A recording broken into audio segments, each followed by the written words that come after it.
race, shooting it out side by side. That's a VC.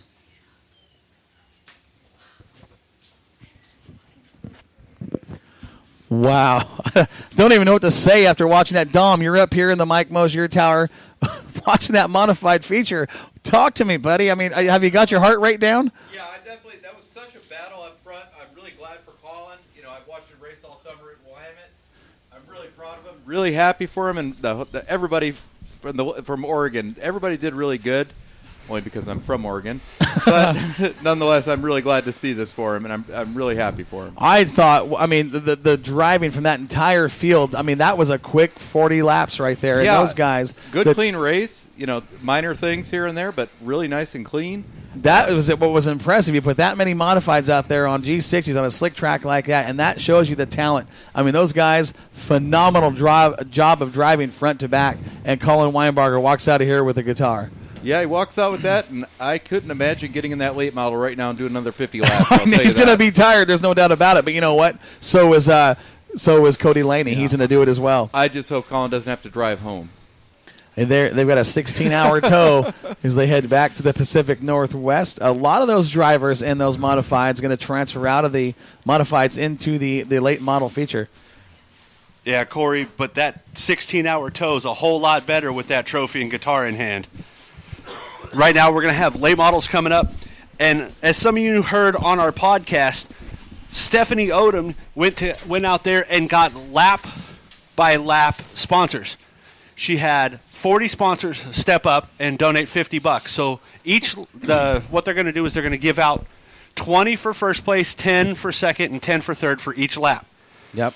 And I mean, some of those guys donated multiple. Drake Excavation, Justin Jackson Plumbing, Chris Falkenberg Racing, WFO Chassis, Western Pro Stocks, Lisa and Brad Young, Papich Construction, West Coast Boring, Low Budget TV, Moxie Media and Promotions, we donated as well, ATI, Crockett's Auto Body, Elite Signs, Dragon Slayers Industries, TLC Photography, Obertello House of Speed, Twisted Motorsports, JD Brown Racing, Stewart Racing, Salty's Barbecue, who's leading right now on the flag. In fact, they've actually won the bid on that. They're going to take that flag home, so we can get their representative up here to the Mike Mosier Tower. He's sitting right here. He's been waiting, chomping at the bit for it. He was talking to me the whole time. He's going to take that flag home right there. That's a neat piece of memorabilia from the Budweiser Nationals. We're going to make sure you get that right after this feature event for the late models. And again, sir, we thank you for supporting that deal and in memory of Bailey Schweitzer. I know it means a lot to everybody here in the local community. And they open tomorrow at 11 o'clock, and they said, we need to come over there. Oh, we're going to be there. Yeah. We're going to be there, and I'm getting me some pig. There you go.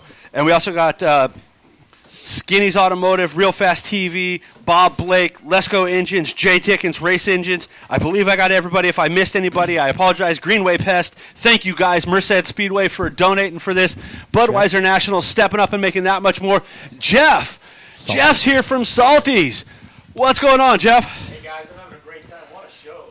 Absolutely, what a show, man. Thank you for coming out, and thank you for supporting our little fundraiser for the Bailey Schweitzer and her family. Oh, absolutely. It's a privilege to be out here tonight. This is actually my first Bud National, so what? Wow. You'll be back next year, won't you? I'm always catering, so hey, this is awesome, man. Nice. Well, again, Jeff, it means a lot to everybody here that you would jump up and support that. A $1,200 bid, take that flag home. And that is, like I said, it's a one-of-a-kind piece of memorabilia that you can hang up in the restaurant. And I'll tell you right now, we come down here every year for the Budweiser Nationals to do this show. It's one of our favorites. We will be at Salty's, and we're going to get our grub on. I appreciate it, man. We got a great community in this, and everybody who stepped up and done so much to help these families. So, and hey, I got to say, I'm rooting for this number 38 late model out here. That's my nephew Dylan. Hey, that kid can drive at 14 years old. He's doing it, man. Tumbleweed's no joke. He's been no joke since he was in a go-kart, man. I love it. This is it, race fans. This is the final feature of the 2017 Budweiser Nationals. I've got to ask, Bakersfield Speedway, are you ready for some late models? Mike, that was not it. That's not how we do it. That is not Moxie style. If you're going to do it, you got to put some Moxie on it, son. Bakersfield Speedway! Are you ready? We're going to take you through the starting lineup for your late model feature. We're going to go 50 laps. Your front row looks like this. In the number 5L, he almost won it last night. That is Cody Laney from Torrance, California. Starting next to him, just picked up his first guitar here at the Budweiser Nationals in the Pro Stock event. The 32B out of Watsonville, California, Clay Daly. On the inside of row number 2, just won the IMCA modified feature from Corbett, Oregon, Superman Colin Weinbarger. Starting next to him in the number 12 from Marina Del Rey, California, that is Nick Bartels. Inside row number 3, driving the number 91 out of Arroyo Grande, California, Tony Tost. In the number 111 from Portland, Oregon, barely able to make the show, picks up a heat race win earlier today, Joey Tanner. On the inside of the 4th row, the man you want to watch, the winningest driver in Budweiser Nationals history, driving the number 2 from Salinas, California, Bobby Hogue. In the number 10 in, that's the Sandman Rob Sanders, driving the number 11X, Steve Drake. In the number 38T, that is Dylan Thornton, driving the number 51, another Oregon driver, Todd Sieg. In the number 27, Ron Bartels, driving the number 2R from Yuba City, California, Rod Oliver. In the number 15M, that's Corey McDonald. In the 22X, Paul Guglielmani. Starting right next to him is his son in the 22G, Clark Guglielmani. In the number 74, Dennis Salza. In the number 3, Anthony Pombo, starting at the back of the pack. In the number 57, out of Bakersfield, California, Chet Reeves. Come on, Doug, bring us to the green flag. Throttle up, hammer down, green flag in the air. As they go into turn 1, Clay Daly going to the bottom. Laney on the top side as they crisscross. Laney with the slingshot on the high side. We are seeing smoke already out of the backside of the 5L of Cody Laney. That is not a good way to start the feature. Trouble in turn 2. The 74 of Dennis Salza out of shape, coming to a rest.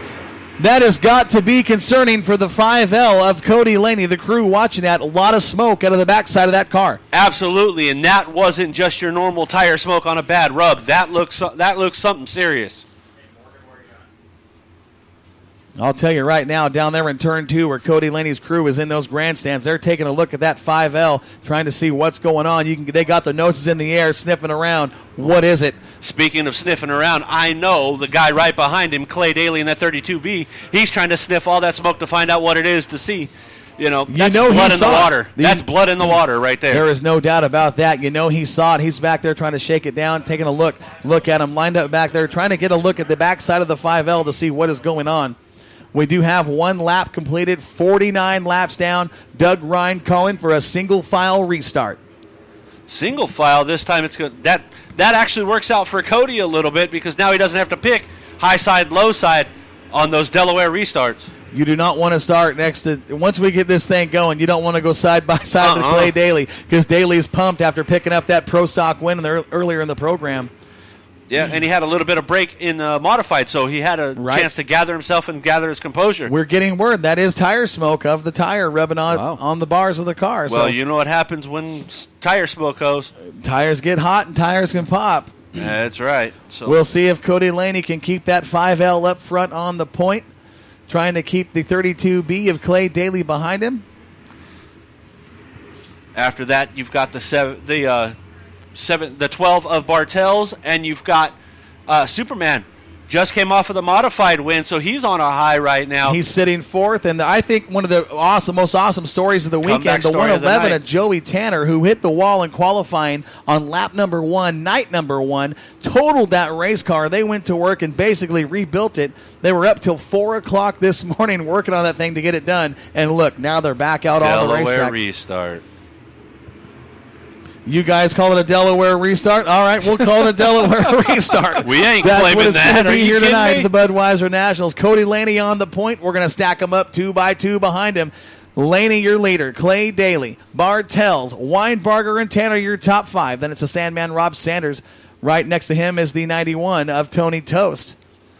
I got a feeling, just a hinge, that 5L is going to drop low and make sure that yellow car doesn't get a chance to Cody Laney makes his way off the racetrack. He's up there in turn 1. That is not a good sign. Anthony Pombo had a little trouble as well. Issue.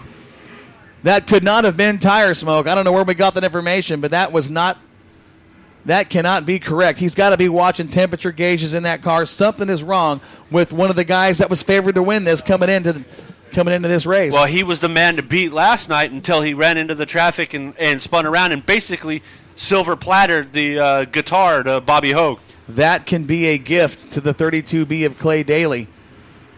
Daly had not won a Budweiser Nationals coming into tonight. He could be picking up a second guitar in a second division.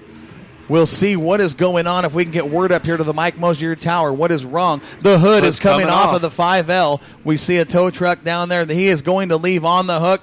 Cody Laney going to call it a night here at the Budweiser Nationals. Very bad start for the 5L. Absolutely tough deal for him. But right now, as they're hooking him up, everybody's looking over at him. I know there's a few drivers with their jaws to the floor wondering what the heck happened to that kid. There's a few drivers and a few thousand fans here at the Budweiser Nationals trying to pick their jaw up thinking, what just happened? 2 nights in a row for Cody Laney. He's left on the hook or left the racetrack under unfavorable circumstances in the late model main from leading. That's right, What's both got to be nights. going through that kid's mind right now? Couldn't catch a break in the late model this weekend. One of the fastest cars here. One of the favorites. Like I said, coming into tonight, everybody talking about how fast Cody Laney was. Dom, Cody was looking for some redemption, and it's not going to get it tonight. Yeah, I'm sorry. It's so sad to see that because it really looked like he was up front, ready to go, and bad luck got him again. I don't know. There's a few guys that if strike one, shame on me. Strike two, the car's for sale. Well, I don't know about that. I don't know if you'll see There's that a few race of car them. for sale as No, good as not it at all. was. Cody and his guys, they'll get that. They'll get it stripped down, figured out what the problem is, and he'll be out for another race very soon. But, man, that's got to be disheartening sitting inside that car right there on a hook. Yeah, how disappointing. Again, here you got a guy leading the race, ready to go, and that smoke was just So a we're signal. getting word it's broken front tie rod. Yep, that's what it is. It was tire smoke then. Steering in the front is broke. Had to be coming off the left front tire. Yeah, That is unfortunate for Cody Laney. Back on the track, your leader is the 32B of Clay Daly. Bartels, Weinbarger, Tanner, and Sanders are your top 5. Caution lights are out. Green flag in hand. We're going to go back to racing. We got 1 lap down, 49 to go out of turn 4. Here we go, guys. Once again, Clay Daly jumping out. Going to send it right through the middle, cutting both of the high side and low side so nobody can get 3 through. wide out of turn 2 with Hogue, Thornton, and Drake. Unbelievable job of driving by those guys. They made their way down the backstretch into turn 3. Yep. Superman, Bartels, they're neck and neck coming through 1 or 2. Caution is out. Caution out. Caution is out. Lap number 2. Taking a look around the speedway, trying to figure out what's going on. Turn 2. Is that the 74 of Souza? That's what it looks like. He was sitting there up on the apron at turn 2. Now back under power. He'll restart at the back of the pack. This is what you don't like as a race driver, sitting in the seat, trying to get ready for the big show. 50 laps, a lot of money on the line. The Budweiser Nationals, the guitar, the Prestige, trying to win this in the memory of Bailey Schweitzer. You want to get in the car and you want to get in a rhythm. You want to turn the car loose, start feeling the track, see what it's doing. This is not what these drivers want to see. They don't want to see these cautions. You want to get some momentum going. You want to keep moving here, and it's like, stop, Exactly, stop. especially in the early part of the Yeah. race. Also, with these cars, you're looking at what type of wear this does on a motor. Hammer down, stop. Hammer down, stop. Hammer down, stop. That can wear out on a motor really quick. It sure can. Dennis It sure Souza, Dennis Souza in the 74 got the black flag from Doug Ryan. Your flagman asking him to please leave the racetrack.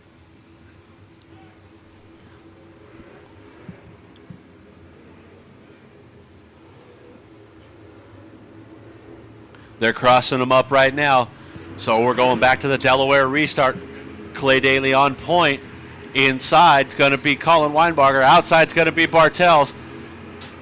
Right behind him, the Sandman.